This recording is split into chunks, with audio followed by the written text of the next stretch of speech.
Buenos, un cordial saludo para todos, espero estén muy bien. Damos inicio a nuestro webinar número 6 sobre control de calidad en equipos de radiodiagnóstico a cargo de la ingeniera Nini Gómez. Esta iniciativa tiene el objetivo de conectar a los múltiples expertos de diferentes áreas de la protección radiológica en Colombia con aquellas personas interesadas en capacitarse. Recuerden que estos y otros seminarios están disponibles en la página de Ciber. Mi nombre es Pablo Giraldo, soy gerente fundador de la empresa CiberSAS, que presta servicios en 6 líneas diferentes de protección radiológica en todo el país. Dosimetría personal, controles de calidad, servicios de OPR, amplia oferta académica en convenio con la Universidad CES. Recuerden que este viernes inicia la 8ª cohorte del diplomado con descuento por única vez del 20%, así que están a tiempo los que estén interesados.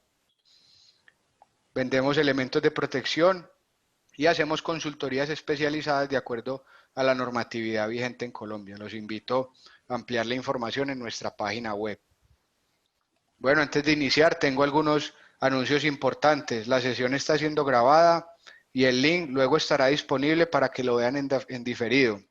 Se está transmitiendo en vivo por nuestro grupo de Facebook CiberPR, del cual les invito a que hagan parte para estar mejor informados. La presentación tendrá una duración aproximada de 1 hora, contando el tiempo de las preguntas. Las preguntas se deben hacer a través del chat. Se preseleccionarán algunas de ellas y se expondrán al final para que sean resueltas por Nini. Bien. Bueno, el día de hoy nos acompaña Nini Gómez desde Medellín. Ella es ingeniera física de la Universidad Nacional de Colombia. Perteneció al Grupo de Protección Radiológica y Control de Calidad en 2007, así que tiene más de 10 años de experiencia en controles de calidad de equipos de radiodiagnóstico. Ha ejercido como docente en ciencias físicas y actualmente en el Diplomado Virtual de Protección Radiológica.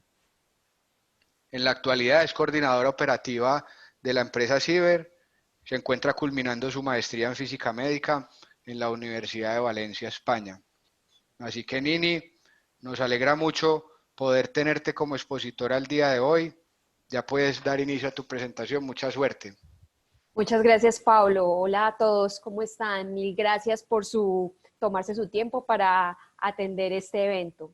Bueno, en este ratico vamos a hablar con relación a los controles de calidad desde el punto de vista de cómo ocurre en Colombia, ¿sí? Como antecedente, pues realmente en nuestra vida cotidiana estamos pues interactuando todo el tiempo con radiaciones ionizantes provenientes de las fuentes naturales o provenientes de máquinas generadoras, como lo son los rayos X, ¿sí? Específicamente vamos a abordar los controles de calidad que se ejecutan a los equipos de radiodiagnóstico, ¿sí? Los equipos de radiodiagnóstico a los que usualmente ejecutamos son los rayos X generales, que tienen unos parámetros técnicos entre 40 y 150 kilovoltios, y miliamperaje pues va a depender de la generación de equipo. Si son de la primera generación que se utilizaban con interfaz de imagen análoga, podríamos encontrar equipos hasta 300 miliamperios. Si son de unas generaciones intermedias, por ejemplo, cuando se vino la tecnología de los CRs, podemos encontrar equipos que van hasta 400 y 600 miliamperios. Si son equipos de última generación, podemos encontrar que estos tienen generadores que pueden producir hasta 1000 miliamperios. Otro equipo también susceptible de control de calidad en radiodiagnóstico son las máquinas de rayos X portátiles, que son las que uno usualmente ve en UCI, o en hospitalización o en la parte de urgencias. Y digamos en el caso del ARCO-NC, la máquina portátil ARCO-NC que utiliza la modalidad de fluoroscopía, la podemos encontrar en lugares como las áreas de cirugía para procedimientos de ortopedia o para procedimientos con el sistema nervioso superficiales.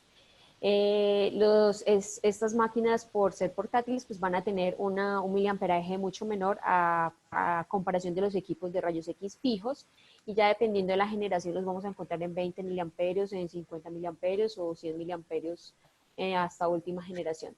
El otro equipo es el equipo de tomografía, que ese lo podemos encontrar en un rango de 180 hasta 140, 135, 140 kilovoltios. Tengo esos cosas guay, de pila. Y el miliamperaje pues también va a depender de la generación del equipo. ¿Qué es esto? El otro equipo es el equipo de mamografía, que tiene como unas características un poco diferentes a los otros equipos mencionados, empezando por la composición del ánodo, en donde impactan los electrones. Lo podemos encontrar en molibdeno, molibdeno rodio, tungsteno, y los kilovoltajes pues son menores debido como a la finalidad que tiene este equipo. Lo que los podemos encontrar entre 20 a 40 miliamperios, y en la gran mayoría de generaciones los podemos encontrar a 100 miliamperios. En el caso, digamos, de la fluoroscopía fija, podemos encontrar el equipo angiógrafo, que lo encontramos en lugares como las salas de hemodinamia o en las salas de electrofisiología, y el equipo multipropósito, que es un híbrido entre los rayos X generales y la modalidad de fluoroscopía, ¿sí? Tienen como características similares en cuanto a kilovoltaje, miliamperaje, a los rayos X fijos. Y finalmente, a equipos que también usualmente evaluamos, son los equipos odontológicos intraorales, como el equipo de rayos X periapical, que en Colombia usualmente lo que más encontramos son equipos fijos de 70 kilovoltios y 7 miliamperios. También se pueden encontrar equipos en donde se gradúa el kilovoltaje entre 60 y 70, y encontramos también, de vez en cuando encontramos equipos que tienen menos de 60 kilovoltios en generaciones muy atrás. Y los equipos extraorales, como el rayos X panorámico o el CT dental, muy utilizado para procedimientos de ortodoncia. Últimamente vemos estos equipos panorámicos que tienen reconstrucción de imagen en 3D, y pues la modalidad cefalométrica y la modalidad panorámica, ¿sí? Los kilovoltajes pues en general pueden ser de 60 a 90 y de 1 a 20 miliamperios según la generación del equipo. En Colombia ejecutamos controles de calidad basados en la resolución 482 de 2018, que es una regulación que da autorizaciones o permite que las entidades territoriales den autorizaciones para que una instalación de radiodiagnóstico pueda operar. Y dentro de esta regulación pues está el requisito de ejecutar controles de calidad. Bueno, en esta resolución específicamente hay un capítulo que es el de las licencias de prácticas médicas. Específicamente en este capítulo es donde están estas regulaciones acerca de los controles de calidad, ¿sí? Entre las definiciones, pues el control de calidad lo definen como un control periódico de parámetros de funcionamiento de las máquinas generadoras de radiación ionizante, de su sistema de imagen y pues con relación como a las dosis de referencia que se pueden asociar a estas máquinas, ¿sí? En las licencias de práctica médica categoría 1, que se refiere a los equipos rayos X periapical, y en las licencias de categoría 2, que son el resto de los equipos, pues ahí está este requisito de que debe haber un documento, ¿sí?, en donde se presenten los resultados de las pruebas de control de calidad, ¿sí? Entonces, a partir de esta legislación, las instituciones de salud como las IPS o los hospitales del Estado, pues se ven obligados a hacer esta ejecución de pruebas de control de calidad y tener este registro documental.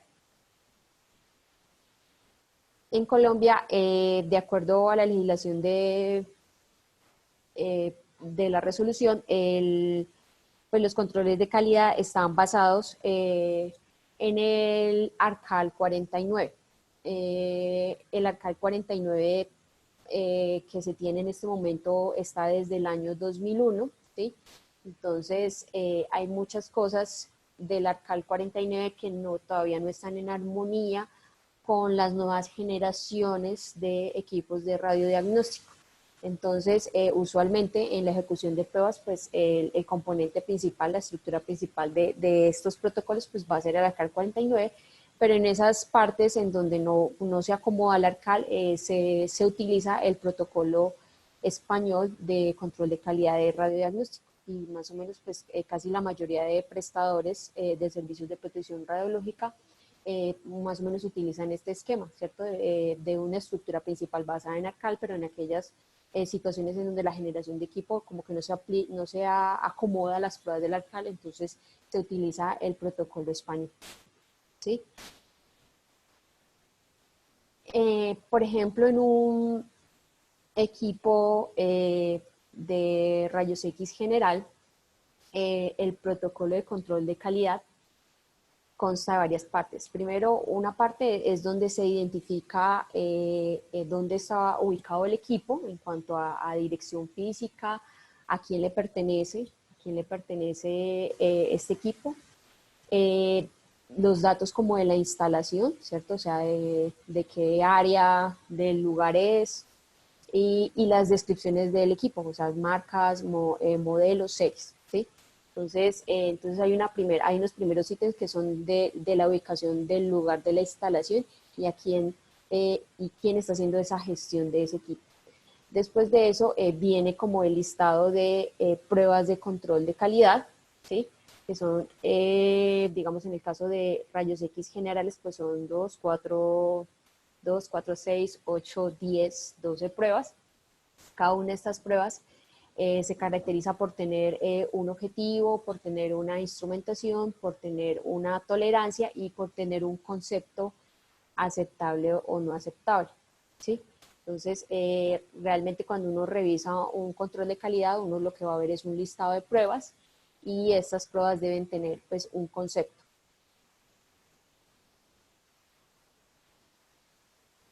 Con relación a la identificación de los equipos, esto es como digamos, en términos como de trámites ante la autoridad reguladora, una cosa muy crítica, ¿sí? De pronto, antes de que saliera esta resolución 482 de 2018, no había tanta atención en cuanto a la identificación del equipo relacionado con sus modelos y seriales, ¿cierto? Entonces ahora, después de la entrada de esta resolución hace 2 años, pues esto se volvió un poco más estricto y pues obligó a estas instituciones que cuentan con estas instalaciones de radiodiagnóstico, pues que tenían que aprender a identificar pues esas características del equipo, ¿cierto? O sea, las etiquetas que están sobre el equipo, el acta de entrega del fabricante, el acta de importación de equipos, que toda la información que hubiesen en esos documentos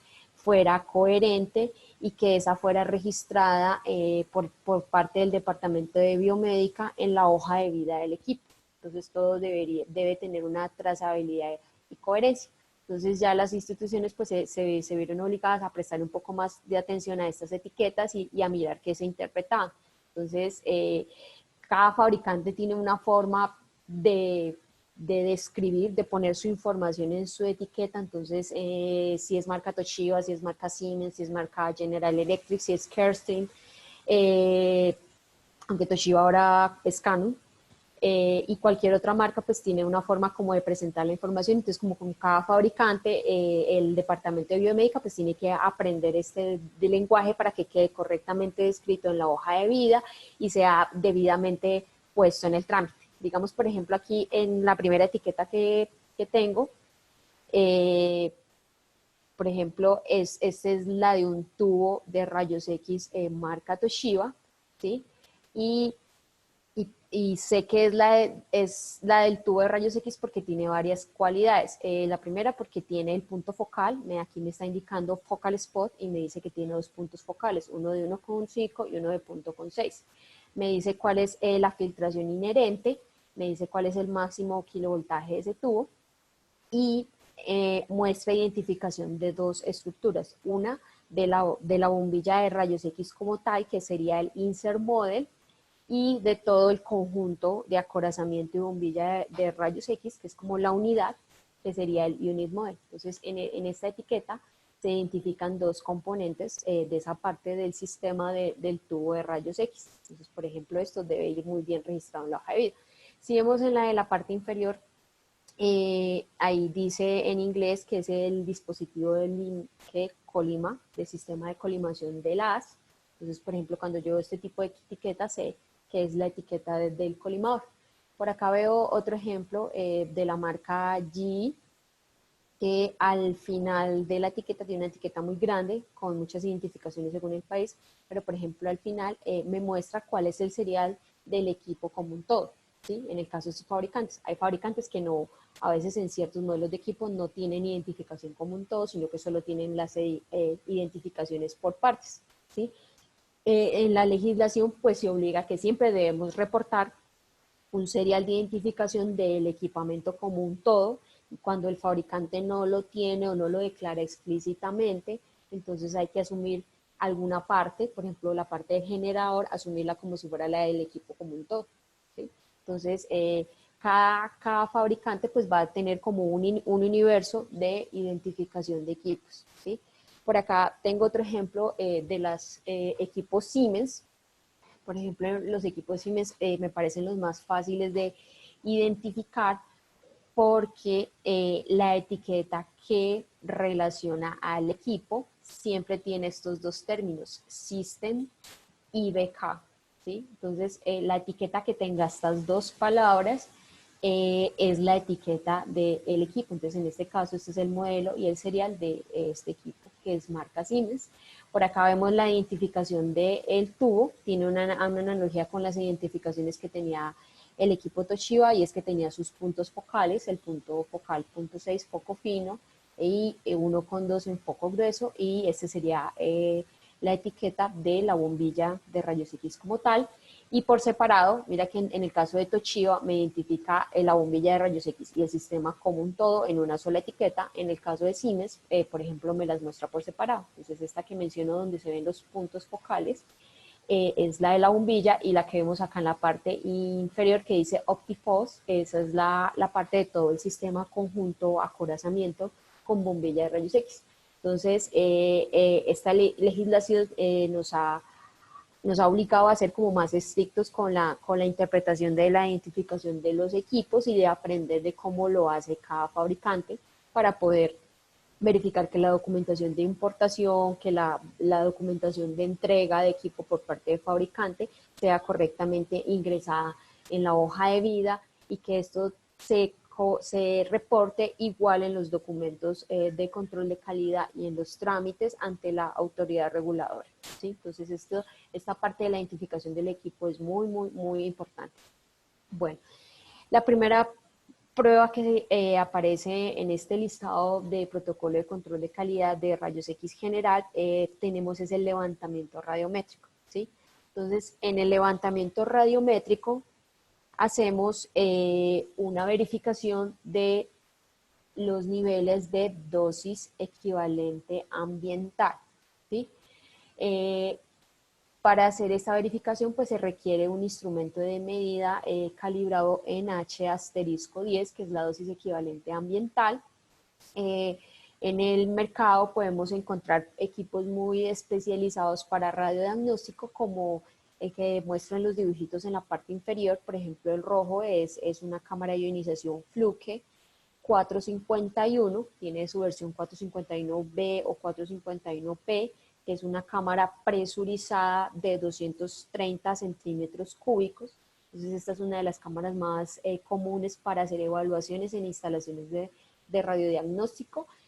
Tiene pues la cualidad que su respuesta de energía es baja, está por encima desde a partir de los 10 kiloelectronvolt Entonces, al tener esa respuesta en baja energía, es muy adecuada para el radiodiagnóstico. Tiene una velocidad que pues va a depender de la tasa de dosis que tengan. En bajas tasas de dosis puede ser de 3 segundos y a medida que aumenta hasta 1 segundo de velocidad en la respuesta. Entonces estas son de las cámaras más utilizadas en radiodiagnóstico y ha salido una nueva generación de Surbis, que son cámaras de estado sólido, que tienen esa misma, que tienen, además de tener la calibración en dosis equivalente ambiental, también tienen calibraciones en quema en aire para hacer inspección de fugas. Entonces, por ejemplo, en el caso de esta, que es la 452, tiene pues como esa doble calibración. Si no, pues, si no, entonces es esta Fluke 451, que antes era de Victorin, que tiene pues calibración en dosis equivalente ambiental, ¿sí? Entonces, por general, cuando se hace una inspección de levantamiento radiométrico, de entrada se le solicita al poseedor de la instalación el plano arquitectónico acotado, ¿sí?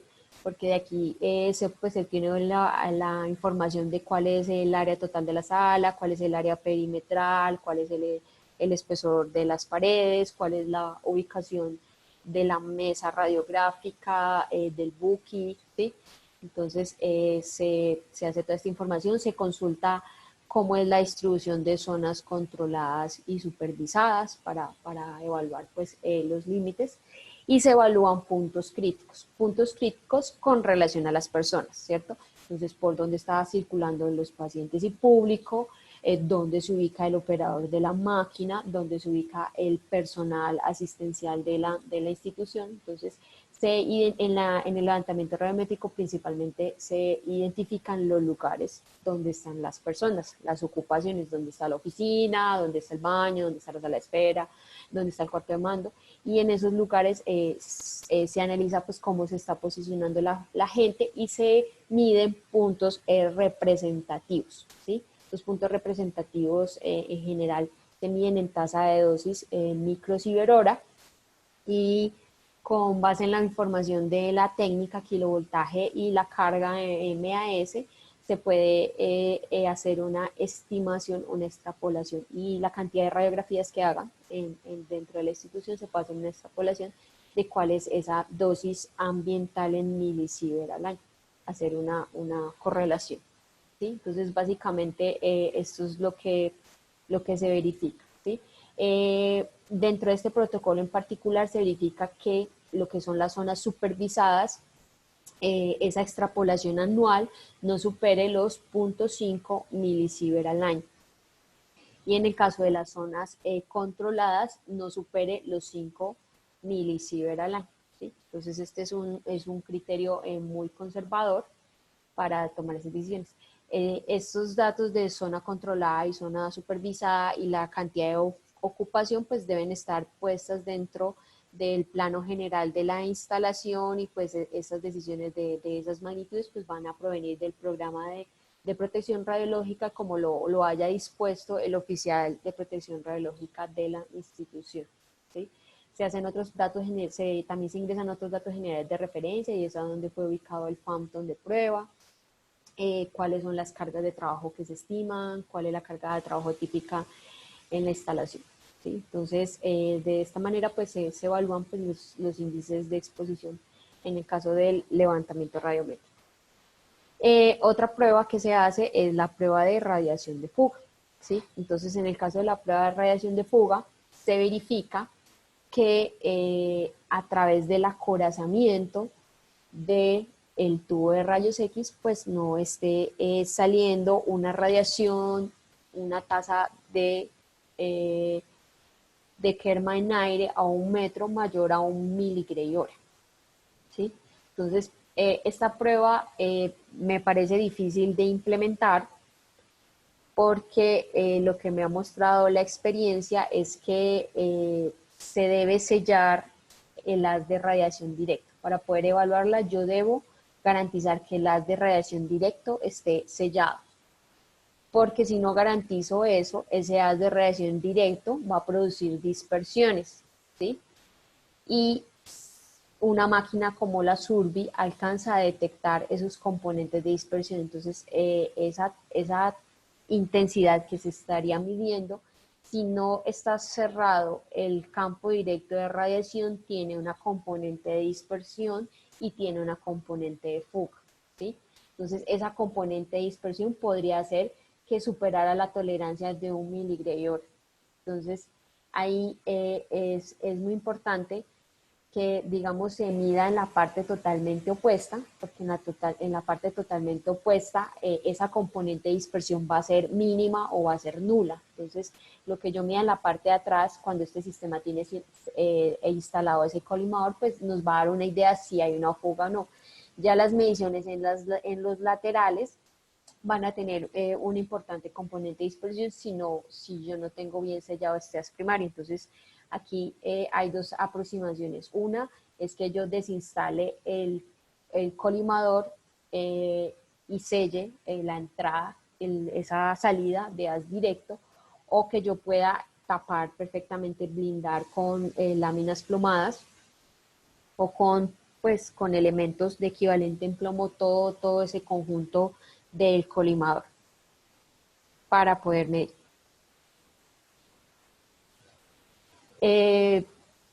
Entonces, digamos, esa me parece que son como las limitaciones de esta prueba de fuga. El hecho es que en medio clínico yo no tengo la posibilidad de desmontar el colimador, y al no poder desmontarlo, entonces tengo que asegurarme bien de que yo cierre, cubra toda esa parte donde está el colimador, porque esta parte del colimador no es hermética, entonces debo poner un material adicional para que no salga la componente, para que esa componente de dispersión no aporte en la medición de la radiación de fuga. Aquí están como los puntos de medición usualmente que se hacen, que es en la parte opuesta donde está ubicado el colimador, en las partes de dirección ánodo-cátodo, ¿cierto? Y en las direcciones perpendiculares, ¿sí? Usualmente cuando no se pasa esta prueba, por lo general, o por lo menos en mi experiencia, cuando me ha ocurrido que esta prueba no pasa, en la mayoría de los casos me ha ocurrido en portátiles que son trasladados a diferentes direcciones físicas, ¿sí? Entonces, esa parte, pues, como de la estructura del acorazamiento se puede ver afectada en el transporte. Esa es como una ocasión en la que podría haber cambios en esta prueba de radiación de fuga, o ya un defecto de fábrica, o sea, que el equipo ya traído por primera vez y puesto en marcha tenga ese defecto en la fuga pues, del acorazamiento, ¿cierto? Otras maneras también que se miden las fugas, pues son con las películas radiocrómicas, pero realmente por temas económicos no es como un tipo de método que nosotros usemos, que nosotros implementemos. Lo usamos como un equipo como el tipo Survey de estado sólido, que tiene doble calibración en Gray y en dosis equivalente ambiental. Se me olvidó mencionarles en la prueba anterior qué pasa si no pasa la prueba de levantamiento radiométrico, valga la redundancia. Pues en ese caso, cuando vemos que un punto es inusual, entonces se hace una inspección en ese punto crítico, donde yo tengo la sospecha de que no pasa la restricción, pues que supera la restricción, hago una inspección más exhaustiva, ¿sí? Y ya dependiendo pues si es un muro, si es una puerta, si es una ventana, entonces pues la inspección va a ser exhaustiva según ese caso. Si es una ventana, pues empiezo a inspeccionar las uniones. Si es un muro, inspecciono a lo largo de la altura, verificando que el blindaje tenga una altura adecuada, ¿sí? Entonces, usualmente cuando no pasa el levantamiento radiométrico, se debe en la mayoría de los casos a las uniones entre los blindajes. Entonces, que hacen uniones precisas de blindaje y no las hacen en traslape, ¿sí? Entonces, cuando los diseños no se hacen en traslape, ahí con seguridad se presentan tasas más altas de dosis equivalente ambiental. Esa es una. Otro motivo es la altura del blindaje. A veces, por ejemplo, si hacen un blindaje a 1,80 o a 1,90 o a 2 metros, puede haber una tasa de dosis equivalente ambiental más alta, ¿sí? En ese caso, pues se recomienda poner los blindajes a 2,10 metros, que en los 2,10 metros no se siente tanto ese efecto de la dispersión debido a la altura. ¿sí? Y en el caso de puertas de acceso y ventanas, digamos, en donde más se presenta, digamos, como novedades en el levantamiento radiométrico, sobre todo en las puertas abatibles. Porque por alguna razón a veces el diseño de las puertas abatibles es difícil de hacerlo en traslape, ¿sí? Entonces, en las puertas abatibles es más crítico. En las puertas corredizas es más fácil que no hayan esos inconvenientes de que hayan tasas más intensas, pues abruptas, más intensas comparado con la puerta, comparado con el muro, ¿sí? Entonces, según la situación, lo que puede hacer es que se declara la zona, ¿cierto?, donde yo veo esas intensidades más elevadas como una zona controlada, ese es un camino, o ya el otro camino como tal es la reforma, que se reforme la instalación. Esos son los dos tipos de conceptos que podrían haber en caso de que no pasase una prueba de levantamiento radiométrico. Bueno, otra prueba de control de calidad esta es una prueba un poco más geométrica que tiene que ver, si ven acá el esquemita que yo tengo en la parte superior izquierda, tengo pues como una ilustración del tubo de rayos X y el campo de radiación directo, ¿sí? Esta disposición geométrica del campo de radiación directo yo no la puedo ver porque pues nosotros no tenemos la capacidad de ver los rayos X, ¿sí? Entonces para eso dentro del sistema de colimación se dispone de un campo de luz y de una disposición óptica de tal manera que ese campo de luz coincida exactamente con el campo directo de radiación, ¿sí? Entonces, en esta prueba de perpendicularidad y coincidencia, ¿qué se hace? Pues se evalúa que el campo de luz, que el sistema óptico que me amplía ese campo de luz, en efecto coincida con el campo de radiación, ¿sí? Y que este campo de radiación sea perfectamente perpendicular con relación a la mesa radiográfica, ¿sí? Entonces, para este caso se utilizan este tipo de instrumentos que son unas placas con marcas geométricas radio opacas y se utiliza un cilindro que tiene dos puntos también radio opacos, ¿sí? Entonces, con esta placa, con las marcas geométricas de estas placas, yo ilumino con el campo de luz, ¿cierto? Y cuando tomo la imagen, entonces en la imagen pues me va a marcar cuál es el campo de radiación y puedo comparar con relación a las marcas radiopacas, pues si está alineado o no, ¿cierto? En este caso, pues la tolerancia es que si yo esta disposición la pongo a 1 metro, este patrón para verificación me quede a 1 metro del foco de tubo de rayos X, pues por cada lado no debe superar una diferencia del 2%, ¿sí? En donde está el campo de luz con respecto a donde está el campo de radiación. Y en el caso pues de la desviación del haz directo con relación al plano de la mesa radiográfica, pues que no esté más allá de los 1,5 grados, ¿sí? Entonces, estos patrones pues ya tienen predefinido según la disposición pues en qué angulación pues va a corresponder la desviación y en qué longitud pues las lateralidades del haz luminoso con respecto al haz de radiación, ¿cierto? Cuando esta prueba es no favorable, entonces puede ser por un lado es porque la mesa radiográfica con relación a las directo pues tiene un ángulo más allá de 1,5 grados, ¿sí? Y esto pues se puede ver a que puede haber un problema mecánico con el soporte que sostiene al tubo de rayos X, que puede ser que esté suelto, o que el nivel de la mesa no es adecuado. Entonces, cuando no pasa este tema de la angulación, pues hay que ver que si la mesa definitivamente sea horizontal o que no haya ningún problema en la parte del soporte, del soporte que esté debidamente ajustado.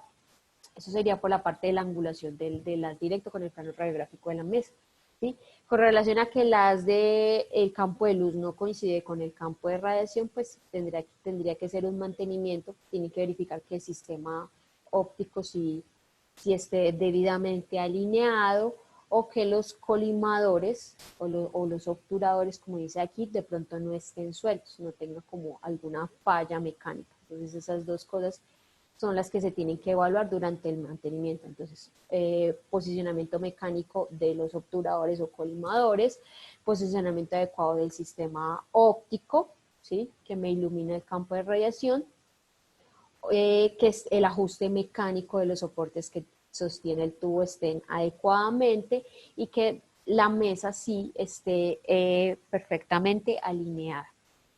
Esos serían como los tipos de pruebas. Bueno, la siguiente prueba tiene que ver con exactitud y repetibilidad en la tensión del tubo. Bueno, esta prueba, digamos en nuestro caso particular, utilizamos un sensor de estado sólido que evalúa el RMS, ¿sí? Que está calibrado para evaluar el RMS y pues se obtiene un KB promedio, ¿sí? Entonces, en esta prueba básicamente en la máquina de rayos X general se configura un dado kilovoltaje nominal y con este sensor inspeccionamos que ese RMS promedio, ¿cierto? Esté en una tolerancia menor al 10%. Eso sería en cuanto a la exactitud. Entonces, que la diferencia entre el valor nominal con relación al valor medido, esa diferencia sea menor al 10%. Entonces, eso es una parte que se evalúa. Otra parte que se evalúa es que se repite 3 veces la irradiación en una dada técnica nominal, pues se evalúa que no haya una variación significativa, ¿sí? Y que esa variación sea también menor al 10%. Entonces, básicamente, pues la prueba de exactitud del tubo es bastante sencilla aritméticamente en la verificación. ¿Qué pasa si es no favorable? Si no es favorable, entonces se tiene que enviar a mantenimiento para que se verifique cada una de las tensiones, ¿sí? En las que hubo y alrededor. Entonces, por ejemplo, si no pasó la tensión de 80 kilovoltios, entonces que se inspeccione todo ese rango alrededor de 80 kilovoltios, o sea, 70 kilovoltios, 90 kilovoltios, se evalúe todo ese rango para verificar cuál es el problema. Otra prueba que se evalúa es la prueba de, perdón, ahí me pasé, es el rendimiento, la repetibilidad y la linealidad de la exposición. En estas pruebas de control de calidad nosotros no medimos el miliamperaje, porque pues uno diría, bueno, pues ¿por qué no evaluar el miliamperaje? ¿Sí? Entonces el miliamperaje no se evalúa porque el método para evaluar el miliamperaje tiene que ser una prueba invasiva, se tiene que intervenir el generador para hacer esa verificación. Entonces, uno de los criterios que tenemos para ejecución de control de calidad es que no realizamos pruebas invasivas, ¿sí? O sea, todas las pruebas que hacemos están basadas en evaluaciones de las externas, de radiación. Entonces, algo que está relacionado con el miliamperaje, con la exposición, pues es el rendimiento, ¿sí? Entonces, en este caso, nosotros lo que evaluamos es el Kerman-Aire, ¿sí?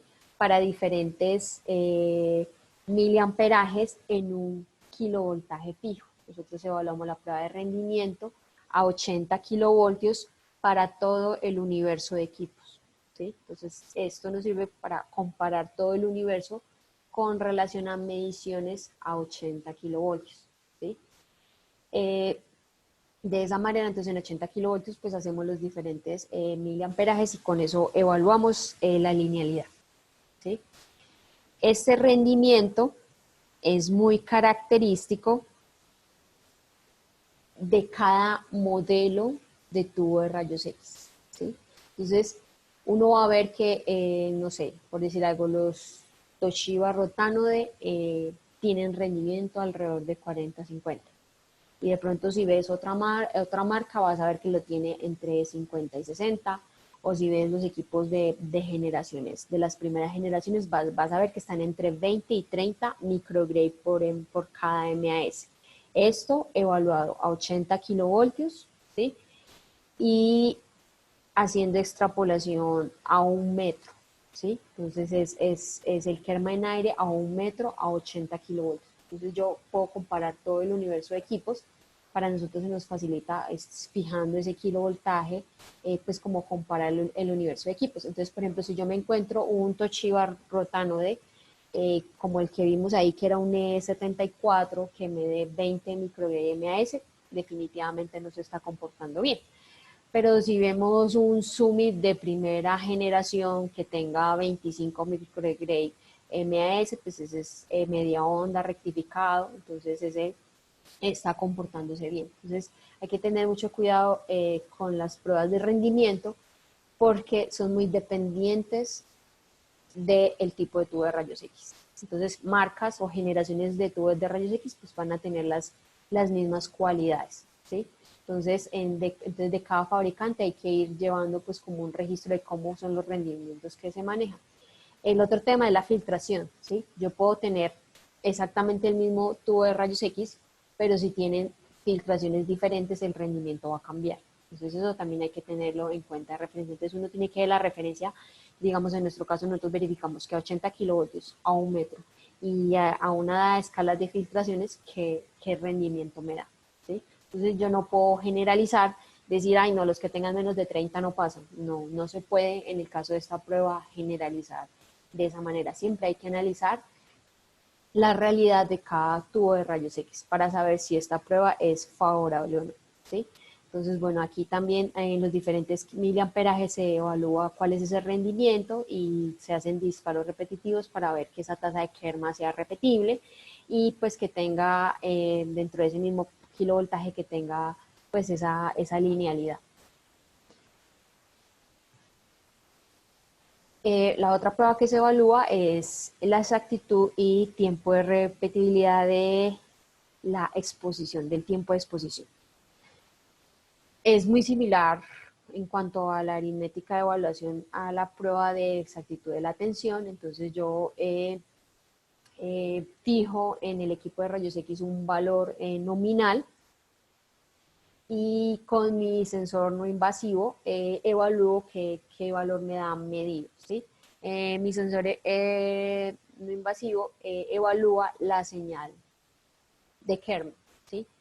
Hay otros equipos de pronto anteriores que también son sensores de radiación no invasivos que puede ser que lo hagan basados en la señal de kilovoltaje. Entonces, a veces entre modelos de equipos para esta medición puede variar, pero depende con relación a qué lo están haciendo, si lo están haciendo con relación a la señal de Kerman-Aire o si lo están haciendo con relación a la señal de kilovoltaje. Entonces, en el caso de nosotros, lo hacemos con relación a la señal de Kerman-Aire, pues ese valor de medición de tiempo y pues ya está especificado pues en qué parte de la señal, cuando sube y baja, se establece que es el valor de duración de este disparo. Igual se verifica pues que el valor nominal y el valor medio no tengan una diferencia más allá del 10% y que sea repetible, o sea, 3 medidas iguales sean repetibles en menos del 10%, ¿sí? Entonces, esto con relación a la exactitud del tiempo. Cuando no pasa la prueba de tiempo, se envía a mantenimiento para que se le haga esa verificación y se le haga el respectivo ajuste, ¿sí? Otra prueba que se hace es la capa MIR reductora, ¿sí? Nosotros utilizamos el sensor RaySafe para hacer la capa MIR reductora. Entonces el RaySafe ya tiene una calibración de HBL y tiene una calibración de filtración total. Entonces, digamos, si usted utiliza un sensor de esos de estado sólido con este tipo de calibración, entonces no se utiliza el procedimiento que se indica en el ARCAL, en donde tú tienes unos filtros de ciertas características y los vas ubicando para determinar cuál es ese HBL, ¿sí? Entonces, digamos aquí nos alejamos bastante del protocolo ARCAL en el caso de la evaluación de esta capa MIR reductora. Se toman los valores que hay en el ARCAL, aunque no sé, yo creo que esto sí se debe verificar porque pues en parte depende como del tipo de señal, entonces eso dependiendo del tipo de señal, o sea, la clase general que tiene, también esto está sujeto a algunas correcciones, entonces puede ser que aquí uno esté haciendo bastantes aproximaciones. Cuando no pasa la prueba de capa mi reductora, lo que se pide es que se inspeccione si el estado de los filtros, ¿sí? Y que si cuentan con la cantidad recomendados desde fábrica, ¿sí? Si tiene y no hay ningún problema, entonces solo es una certificación que por parte de quien hace mantenimiento que diga no hay problema y es favorable la prueba, ¿sí? Esa es como la manera de que si hay un inconveniente con esa prueba de capa mi reductora. Otra prueba que se hace es la evaluación del punto focal aparente, ¿sí? Entonces, para hacer este punto focal aparente, pues hay varios instrumentos. En nuestro caso, tenemos el patrón de estrella, que es un elemento circular que tiene unas marcas radiopacas en forma de estrella, ¿sí? Y lo que se hace, pues, es ponerlo en una cierta disposición en donde yo hago una amplificación del foco aparente, ¿sí? Según la tolerancia de esto, o sea, en la proyección de la imagen de ese patrón de estrella, se puede ver el tamaño de ese punto focal aparente y se toman las tolerancias que indica las tablas del NEMA, ¿sí? Entonces, básicamente esa es la evaluación. Hay otra manera de evaluar el punto focal, que es otro dispositivo, que es un dispositivo de ranura. Es una ranura muy pequeña de 0.1 milímetro, sobre la cual pues atraviesa el campo de radiación y se proyecta la imagen de ese foco aparente. Es un poco análogo como al principio de la cámara fotográfica, que tú a través de una ranura proyectas la imagen del origen de esa luz, pues de la fuente. Entonces, de esta manera también se evalúa el punto focal y la tolerancia se evalúa según el NEMA. Si no pasa la prueba de punto focal, es una de baja de ese tubo de rayos X. Se hace la indicación de reemplazo de tubo de rayos X. Otra prueba que se evalúa, esta ya es una prueba más de calidad de imagen, que es el alto y el bajo contraste, ¿sí? En el caso del alto contraste se refiere como a la capacidad de resolver el detalle, entonces ahí se evalúan unos patrones de líneas, ¿sí? Y se evalúa cuál es la máxima cantidad de pares de líneas que se puede ver de acuerdo pues como al patrón de prueba que se tiene, ¿sí? Eso sería en cuanto al alto contraste. Entonces es un objeto que tiene pares de líneas, puede tener hasta 10 pares de líneas por milímetro, entonces se evalúa cuánto tiene este sistema. En el caso del bajo contraste, lo que tenemos es que esos patrones tienen unos objetos, no sé si alcanzan a ver en el que está en la parte superior derecha, tiene una media luna, tiene unos objetos en esa media luna, ¿sí? Y por ejemplo el que está aquí en la parte inferior, pues aquí se ven una serie de objetos, entonces el hecho de yo poder visualizar cierta cantidad de objetos, pues me dicen pues como cuál es esa capacidad de bajo contraste que tiene, ¿sí? Esta prueba ha sido bastante polémica en el caso de nuestras entidades territoriales porque ellos exigen que sea una prueba aceptable o no aceptable, ¿sí? Pero pues las pruebas de calidad de imagen usualmente son pruebas de constancia, en donde yo tengo que hacerlas periódicamente y ver cómo estadísticamente pueden haber variaciones en esas mediciones sucesivas que yo la haga. Entonces, si yo la hago por primera vez, entonces yo cómo puedo decir que está bien o no. Entonces es muy difícil, o sea, estrictamente hablando, hacer una prueba de calidad de imagen sí o no, ¿sí? Entonces debo tener implementado un programa de calidad de imagen para poder tomar esa decisión si está aceptable o no, ¿sí? Entonces las pruebas esporádicas de calidad de imagen, sobre todo las pruebas de calidad de imagen en trámites, no dicen muchas cosas y no hay una constancia en la realización de esas pruebas. Y finalmente tenemos, pues se hace la medición de la dosis en la entrada en la superficie de la piel, es el ESD, que está dentro de las definiciones que hay en el ICRP 135. Entonces lo que hacemos es que ubicamos nuestro sensor con un elemento de dispersión en un punto de referencia, 100 centímetros, 70 centímetros, 80 centímetros, según la situación, y se mide cuánto es ese Kerman aire y se tiene en cuenta pues como la dispersión, se tiene en cuenta correcciones de presión y temperatura ya sea externas o internas, y esto se compara con valores de referencia, ¿sí? Estos valores son los que se monitorean dentro del esquema de niveles de referencia, ¿sí?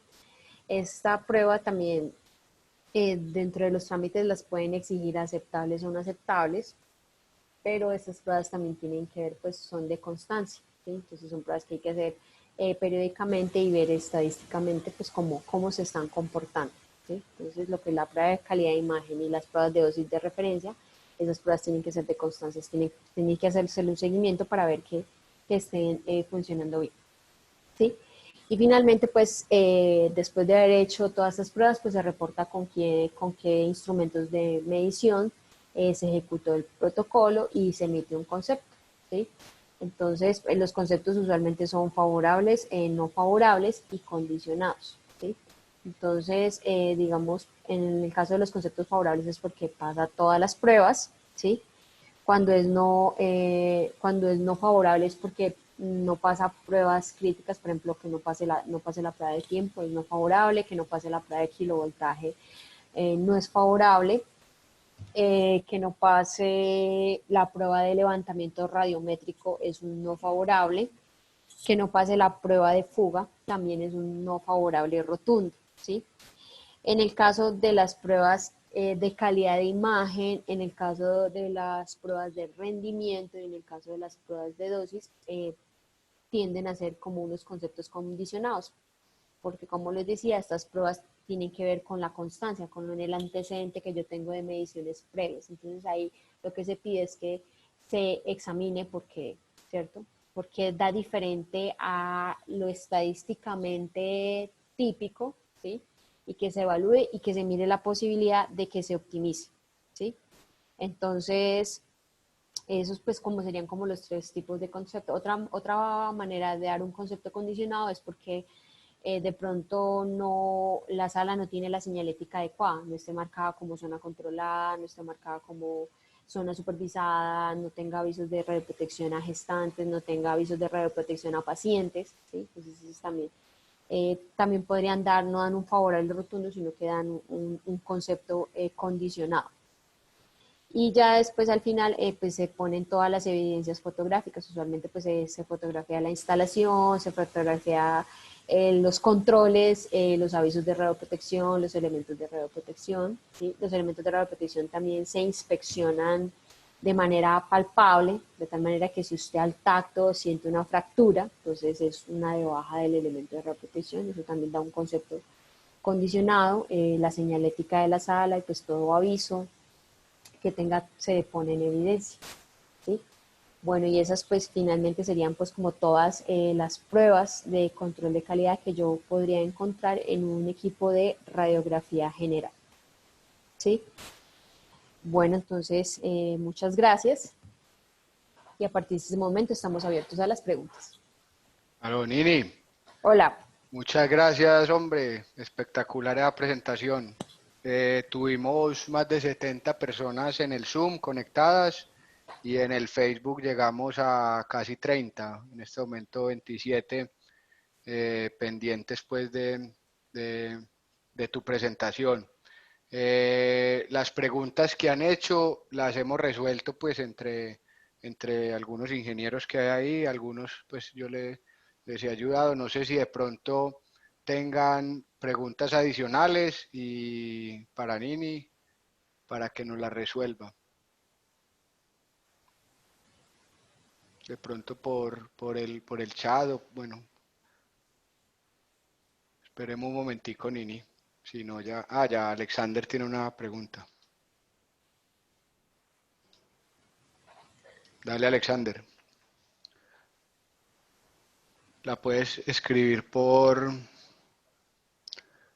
Bueno, Alex dice que para hacer en medicina nuclear, bueno, podemos considerar, igual es que, como les dije, tenemos un montón de talentos aquí en Colombia y la idea es que nos expresen cuáles pueden ser los temas de interés y bueno, y ya hablamos con ellos. Por ejemplo, ahí está Eni nos puede hablar de medicina nuclear, que tiene un centro 10 puntos allá en Cundinamarca. Por ahí alguien preguntó del material dispersor en el levantamiento radiométrico, Ricardo. Esa la Bueno, respondieron.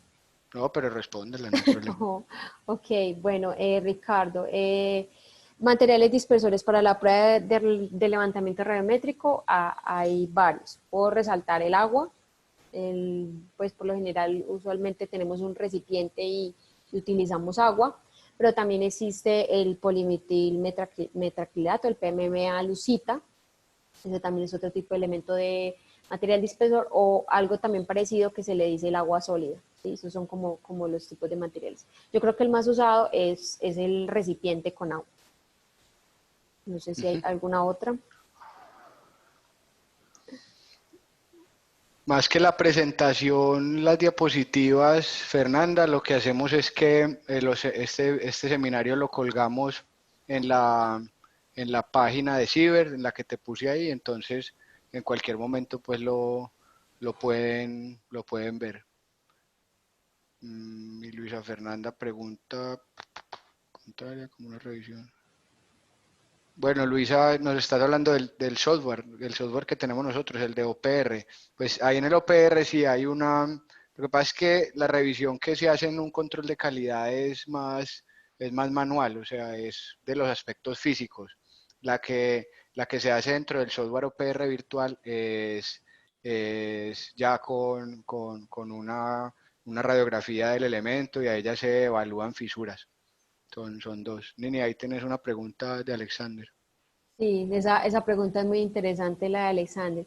Pues lo que pasa es que, como le decía en un principio, vea que el ARCAL 49 es del año 2001 y desde el 2001 hacia acá han habido nuevas generaciones de detectores calibrados en dosis equivalente ambiental, ¿sí? Entonces, por ejemplo, la cámara de 230 centímetros cúbicos presurizada es adecuada para hacer controles de calidad a bajas energías, pues, o sea, radiodiagnóstico, y por ejemplo los detectores, los Survey de estado sólido también lo tienen, ¿sí?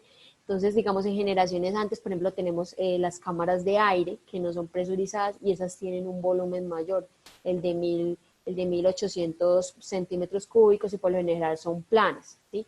En cambio, por ejemplo, las de 230 son en forma de campana, tienen pues una geometría más cilíndrica, entonces igual permite también una buena detección, pues para lo que hacemos.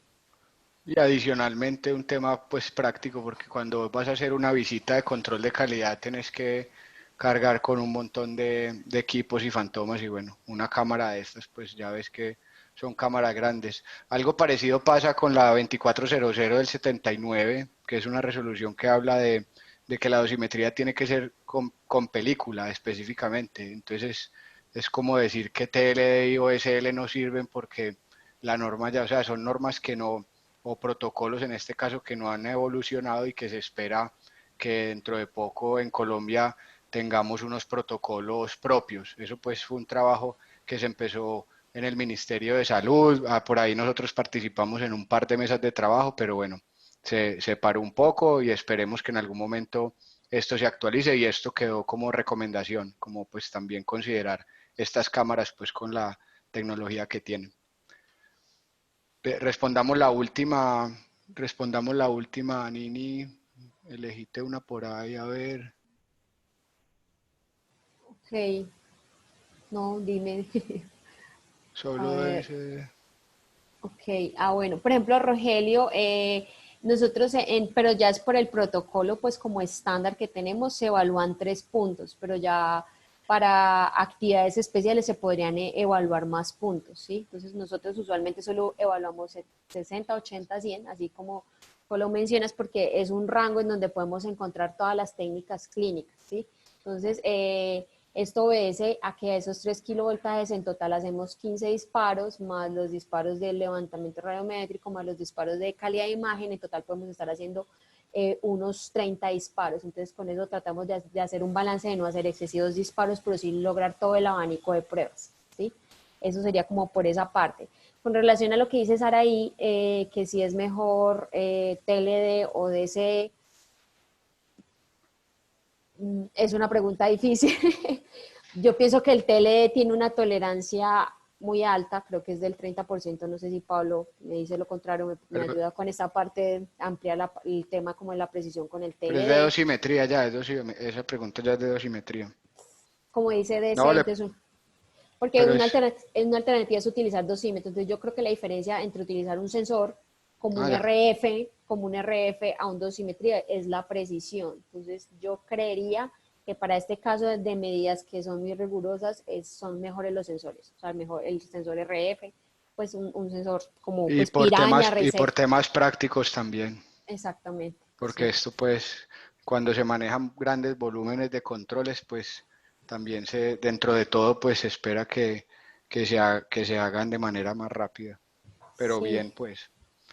Bueno, yo creo que ahí tienen el correo de Nini, el contacto nuestro, pues si ya cualquier duda que tengan nos pueden escribir al WhatsApp o por el grupo de Facebook o a los correos.